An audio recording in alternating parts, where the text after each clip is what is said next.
ఆయన కళ్ళు చూస్తే ఎర్రగా ఉన్నాయి. ఎర్రబారిన కళ్ళతో నిద్రలేని రాత్రులు ఎవరి కోసం గడిపేను కాపరి. ఎర్రబారిన కళ్ళతో నిద్రలేని రాత్రులు ఎవరి కోసం గడిపేను కాపరి. తప్పిపోయిన మంద కోసమా,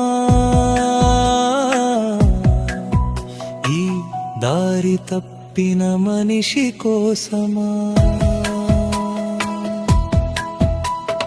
కాపరి నువ్వు కార్చిన కన్నీరు ఎవరి కోసము, కాపరి నువ్వు చిందించిన రక్తము దేని కోసము.